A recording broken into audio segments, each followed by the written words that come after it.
Buenos días, muchas gracias a la Academia Nacional de Medicina, señor presidente, doctor Raúl Carrillo Esper, muchas gracias por la oportunidad.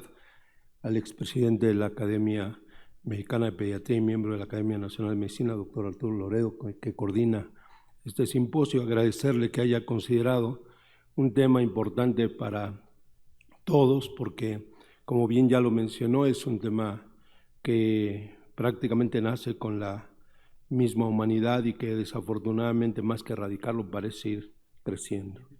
Si hablamos particularmente de la noción en el campo de la salud infantil y en el campo de las biociencias, tendríamos que resaltar, sin duda alguna, que en este milenio la secuenciación del genoma y la secuenciación del microbioma se han distinguido como los grandes avances. Sin embargo, permítanme decirles que en el campo de la nutriología y en particular el proceso de la nutrición hay grandes avances también y me parece que han estado muy en destiempo para la aplicabilidad clínica de dichos conocimientos. Todos aprendimos en el ambiente académico de pregrado que los nutrimentos tenían funciones muy particulares, eran sustrato de energía, cada uno de ellos de los macronutrimentos nos daban un determinado número de calorías por gramo de ellos. También nos explicaron que prácticamente el ser humano es un alimento convertido en tal, puesto que el sustrato que es los alimentos que consumimos y los nutrimentos que conllevan son los que conforman nuestra estructura. Hoy día tenemos además la oportunidad de decir en esos avances que los nutrimentos tienen agregados dos funciones muy importantes de manera sintetizada. Su capacidad de modular la expresión de los genes, es decir, tienen un perfil epigenético, pero también ha destacado aún más lo que ya se conocía y se reflexionaba, que es su capacidad de regir ejes funcionales celulares, orgánicos y sistémicos. En el campo de la epigenética nutricional se reconocen varios metiladores de orden nutricional, indudablemente ácido fólico destaca en primero y más adelante se le han agregado otros, como ven en esta lámina. Este perfil de capacidad regulatoria de funciones como ser catalíticos, enzimáticos, hormonales, regir la síntesis y regulación de proteínas, de regular el microbioma, son de las grandes cualidades funcionales que tienen los nutrimentos. En la historia de lo que es el conocimiento de los nutrimentos, indudablemente ha sido el ácido fólico desde hace 7 décadas quien se puede ubicar como el principal pionero y el estandarte de estas cualidades de regulación genética y funcional que tiene un nutrimento. A lo largo del tiempo también se han agregado más conocimientos, pero indudablemente hoy día es la vitamina D, el dintel de la nutriología en el campo de la salud y la enfermedad. Abundan los estudios que nos explican el pleiotropismo epigenético y funcional que tiene este nutrimento, con funciones de carácter epigenético que rigen de manera clara la síntesis de hormonas que tienen funciones sustantivas. Podría hablar de manera muy rápida en el ámbito de la pediatría, el factor surfactante es regido por la melanina es regido también por este nutrimento, la propia insulina y sus receptores son regidos epigenéticamente por la vitamina D.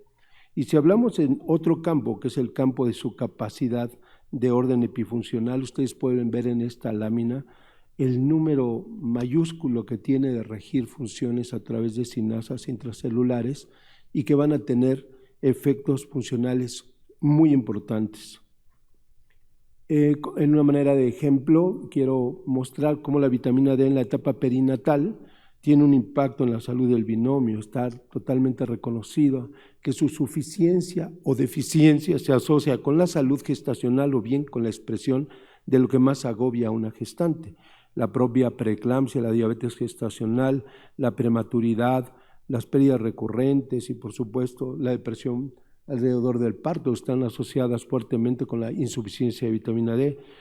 Por el lado del producto, el impacto que tiene dentro de la gestación, al nacimiento y en la etapa futura se puede observar en esta lámina que ahora les presento.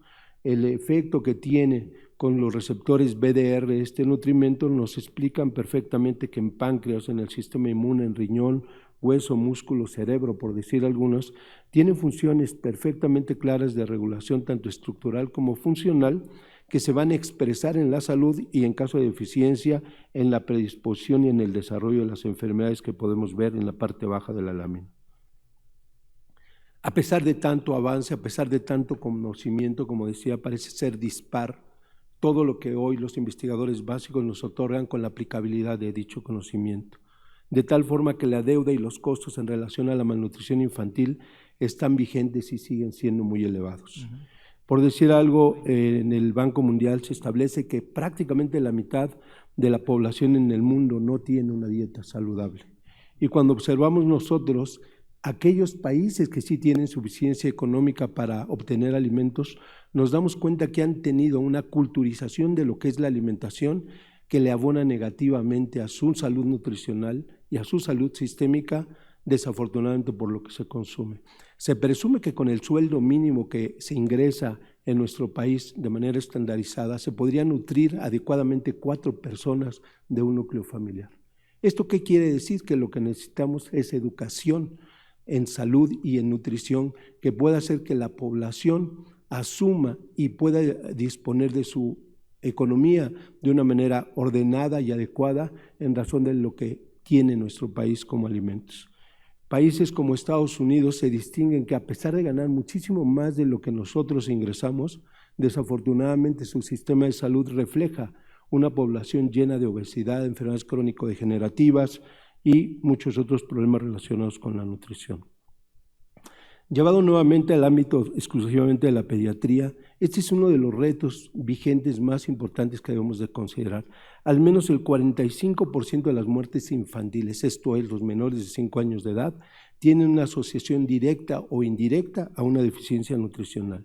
Si a esto le ponemos un número, hablaríamos que 3.1 millones de muertes en pequeños y menores de 5 años de edad mueren por deficiencias de micronutrientes.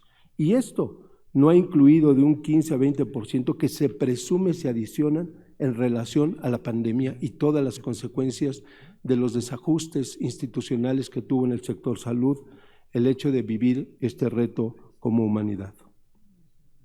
Pero además, no solamente hay muertes, también hay secuelas y se presume que al menos 200 millones de niños que viven en los países de ingresos medios y bajos no alcanzarán el máximo potencial de crecimiento y desarrollo. De tal forma que, como lo mencionaba el doctor Loredo, tenemos nosotros un reto mayúsculo. Hasta hace prácticamente 2 décadas hablábamos de la desnutrición y que se le adicionaba al inicio de este milenio el problema del sobrepeso y la obesidad de la población mundial y los niños estaban involucrados. Pero hoy día se reconoce una triple carga y la triple carga habla del hambre oculta. El hambre oculta es una pandemia silente en donde la eficiencia de hierro, que parece no tener expresión, repercute gravemente en el presente y futuro del individuo que lo vive. Cuando hablamos de la eficiencia de vitamina D, como ya les mencionaba, existe una asociación directa con múltiples enfermedades. ¿Qué decir de un nutrimento tan importante como es el zinc? Donde 1 de cada 5 pequeños en nuestro país vive insuficiencia o deficiencia de zinc y que tiene un impacto en las más de 300 funciones que tiene este nutrimento. Por eso no es extraño saber que en esa triple carga de malnutrición donde está la desnutrición, la deficiencia de micronutrientes o hambre oculta, la obesidad y las enfermedades no transmisibles, podemos sumar 200 millones de pequeños que viven en esta condición. Y si nosotros consideramos lo que es la carga económica, pueden ustedes sumar 7 billones de dólares es lo que nos cuesta enfrentar esta carga de malnutrición. Pero además se le agrega un gravísimo problema que vive la humanidad y que esto tiene que ver con el agua. El agua, por lo menos 1 de cada 5 pequeños en el mundo no tiene la suficiencia de este líquido vital, el nutrimento olvidado. Y esto alcanza a nuestro país. Lo que ocurrió hace acaso 3 años en la comunidad neolonesa, específicamente en la ciudad de Monterrey, era algo que ya se había vaticinado en la Universidad Nacional Autónoma de México en el año 2007 que iba a ocurrir.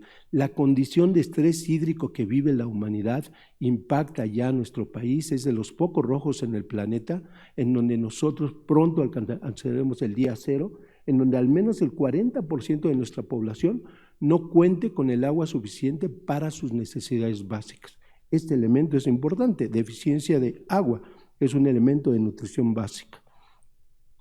Las circunstancias relevantes en nuestro país alrededor de esta triple carga nos hablan de que, pues todos sabemos, la obesidad sigue existiendo del 2006 para ahora, prácticamente no se mueve. La desnutrición en algunas regiones muy particulares donde el rezago, la pobreza y la inequidad siguen lastimando la salud, el desarrollo y la vida de nuestros niños.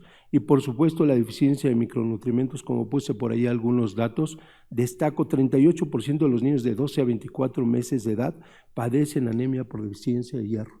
Y este no es un impacto solamente en crecimiento, sabemos perfectamente el resultado que tendrá en el desarrollo de estos pequeños.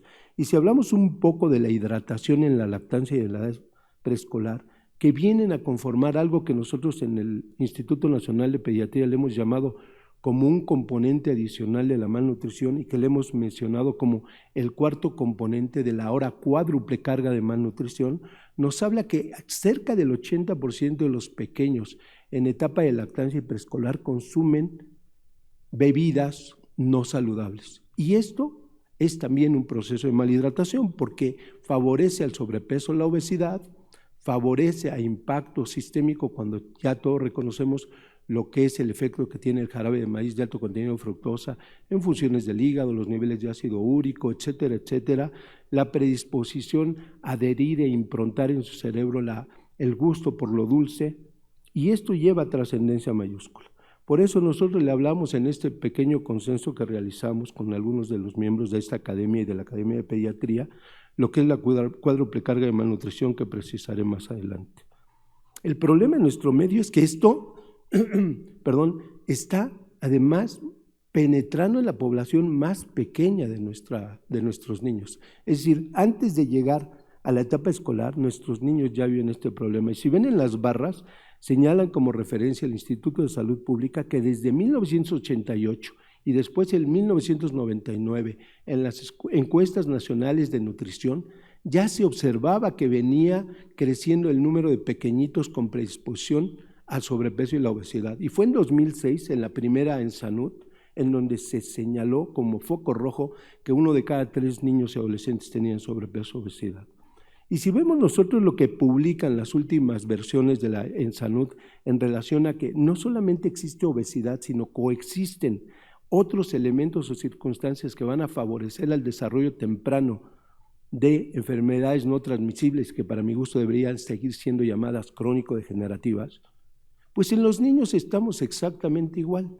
Al menos la mitad de los niños que vemos en el Instituto Nacional de Pediatría que llegan con obesidad y sospecha de estado de resistencia a la insulina, tienen una comorbilidad donde se destaca la dislipidemia de orden heterogénico y por supuesto la hiperuricemia y la hipertransaminemia como vehículo claro de entidades clínicas que los médicos de adultos verán en etapas tempranas de la vida de estos pacientes. Así que hoy podemos decir que el reto lo tenemos en una cuádruple carga de malnutrición, desnutrición, sobrepeso, hambre oculta y malhidratación. Esto en términos de economía de la nutrición verdaderamente impacta. Ya hablaba yo de $7 billones en población menor de 5 años. Imaginen esto en la etapa del adulto. Si hablamos en niños, el impacto biológico, económico y psicosocial de las carencias nutricionales en la vida temprana cuesta y cuesta mucho. Por eso el doctor Alan Lucas dice al principio de este milenio que la nutrición temprana emerge como uno de los más importantes factores que pueden ser manipulables en relación a la práctica de salud clínica y pública. Si nosotros invertimos en etapas tempranas de la vida, podríamos nosotros considerar que estos nutrimentos de orden imprescindible, ¿sí?, deben de ser asegurados desde la etapa de la preconcepción y por lo menos hasta los 60 meses de vida. Entre otros, el crecimiento cerebral en las primeras etapas de la vida y la bioprogramación neuronal anómala son de las consecuencias que se viven por la deficiencia de micronutrientes, no solamente de hierro, está también, como ya lo dije, el zinc, algunos elementos de complejo B y algunos otros. ¿Y qué tendríamos nosotros en las tendencias positivas para contener este impacto? Tan solo una lactancia materna exclusiva que supere el 50% en la población mundial podría reducir al menos 800,000 muertes, poco más, de ese 3.1 millones de muertes que viven por condiciones de malnutrición. Y si hablamos de una alimentación complementaria, óptima y perceptiva, podríamos nosotros adicionarle una protección a 700,000 pequeños más de no morir. Tan solo con alimentación complementaria y lactancia exclusiva podríamos disminuir la mitad de esas muertes. Y no dudaría yo que si se implementaran programas mejor asentados, porque están hechos, y lo vemos en la Cartilla Nacional de Salud, en donde la suplementación con hierro, con vitamina A tendría beneficios, podríamos nosotros impactar con ese número tan negativo que sigue vigente. Algunos estudios realizados, particularmente que son Pakistán, por médicos suizos y pakistaníes, nos demuestran que el tema de la nutrición no se puede encerrar en los llamados primeros 1000 días. Si bien es cierto, es un periodo fundamental de alta plasticidad y vulnerabilidad, que hoy día es un programa global y que nuestra administración así lo ha asumido, la etapa preconcepcional y el decurso que tienen los 1000 días, por lo menos hasta los 5 años, no puede ser olvidado. Aquí está esta clasificación de nutrimentos que tienen funciones en determinados órganos de nuestra economía y lo imprescindible que pueden ser en las funciones que cada uno de ellos tiene. Esta propuesta que hicimos y que se diseminó en Latinoamérica de una alimentación complementaria, temprana, de complementariedad y finalmente de extendida, nos permite asentar que de acuerdo con las reservas nutricionales que tiene un pequeño al momento de nacer, nosotros tenemos que actuar con una alimentación o una suplementación que contenga las deficiencias que hoy hacen los números rojos en términos de morbo y mortalidad. Asumir que la pobreza lleva malnutrición y la malnutrición lleva pobreza es dejar en claro que si no invertimos en este factor, seguiremos viviendo la consecuencia por todos conocida. Ahora, ¿qué hay de intervenciones recomendadas para abordar la desnutrición? Esto es muy importante, porque basado en resultados que tienen evidencia sólida, pueden ver ustedes la interminable lista de oportunidades que tenemos, que tienen alta viabilidad, que tienen una oportunidad sustantiva de ser aplicadas y que tienen impacto de acuerdo con la evidencia científica. Algunas otras que tienen una evidencia moderada para su implementación no dejan de ser importantes y viables, y algunas más poco importantes como tal. A nosotros nos parece que debemos de entender un continuo en el tema de la nutrición y la salud humana. Probablemente la sistematización que se ha hecho de los servicios de salud hace que nosotros iniciemos la atención de los pequeños en cuanto llegan al instituto o cuando nacen, cuando deberíamos de conocerlos incluso en la preconcepción. Y tendríamos que extender nuestra comunicación con los sistemas de salud de adultos para saber hacia dónde están llegando y cómo se replican algunas de las consecuencias de lo que hacemos o dejamos de hacer. De tal manera que a los primeros 1000 días sugerimos se hable del proemio de la salud, una medicina relacionada con gametos y una medicina de carácter concepcional y gestacional que haga binomios más saludables. Y un decurso de los primeros 1000 días que dé continuidad a un cuidado verdadero a los niños, por lo menos hasta los 5 años de edad. Estos dogmas de que al año de edad un niño puede ser involucrado en la alimentación de la familia hace que nuestros niños a partir del año de edad consuman los alimentos de una población en la cual del 70 a 80% tiene problemas de malnutrición y de malos hábitos alimentarios. Asumir que a partir del año de edad no es recomendable usar leche entera de vaca nos permite introducir un alimento que no es para los niños y que genera mayor insuficiencia de nutrimentos. De tal manera que luchar contra dogmas que se emiten incluso por instituciones de peso en salud global y regional tendría que ser un trabajo a desarrollar por todos.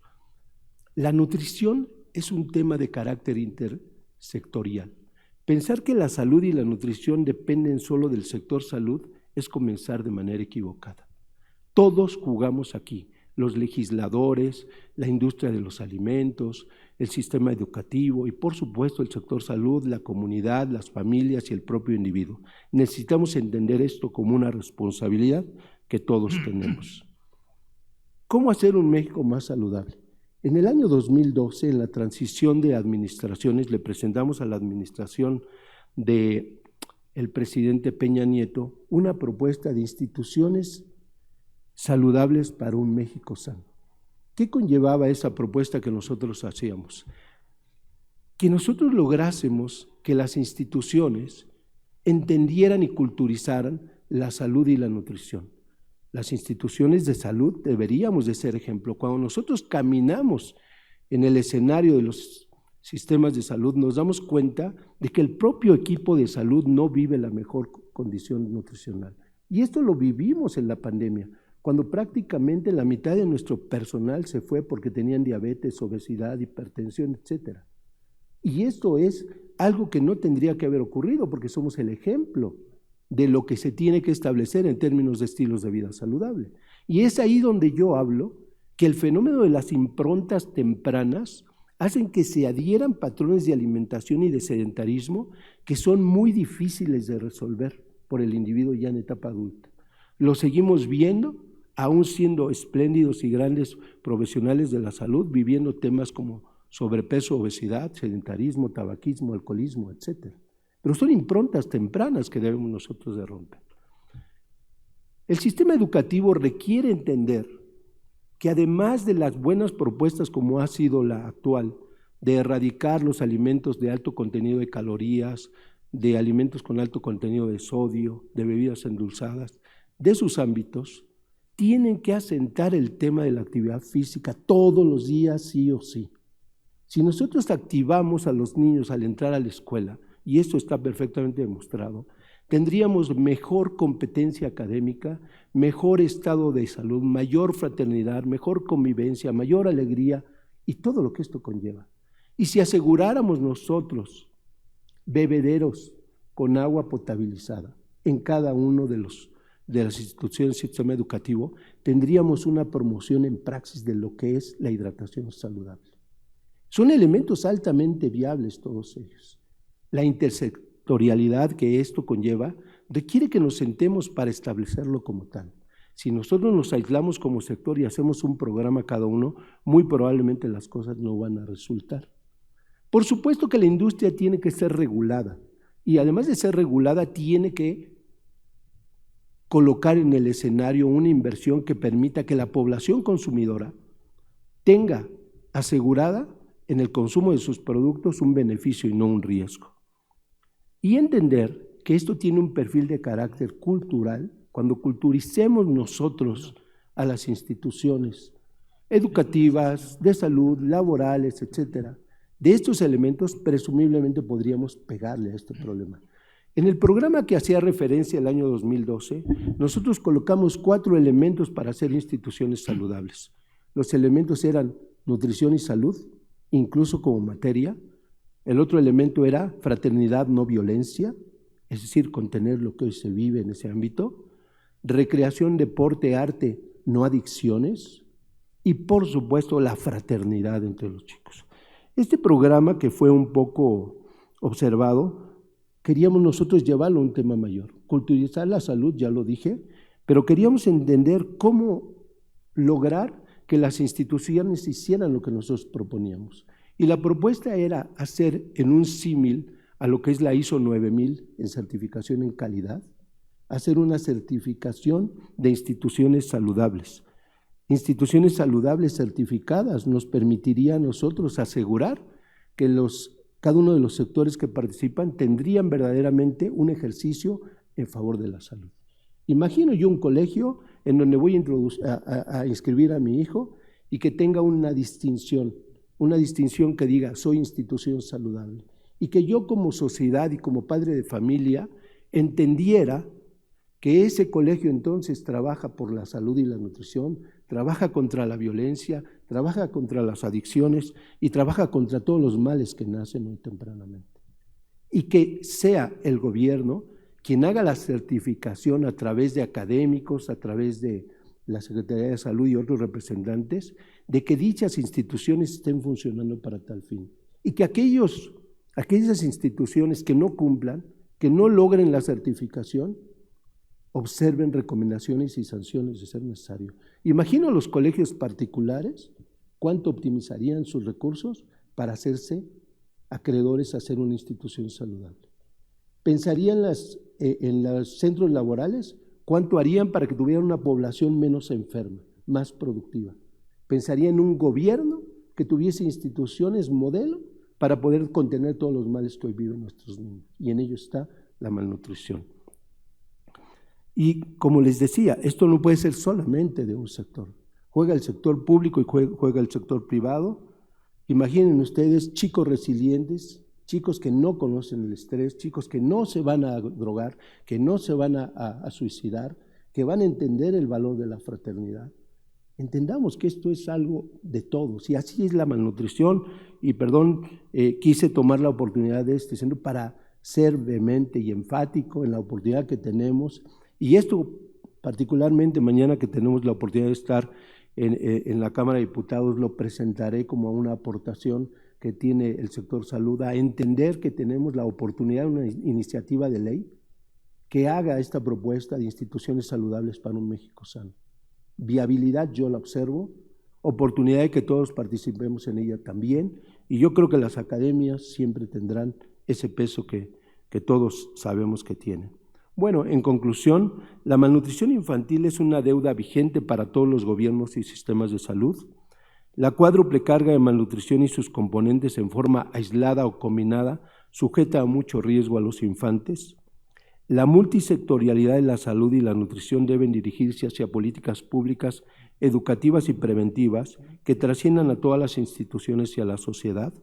Culturizar la nutrición como base para la salud requiere responsabilidad de todos y el protagonismo de los profesionales responsables de la salud y la nutrición, del trinomio materno-paterno-fetal, trascenderá en generaciones nacientes más saludables.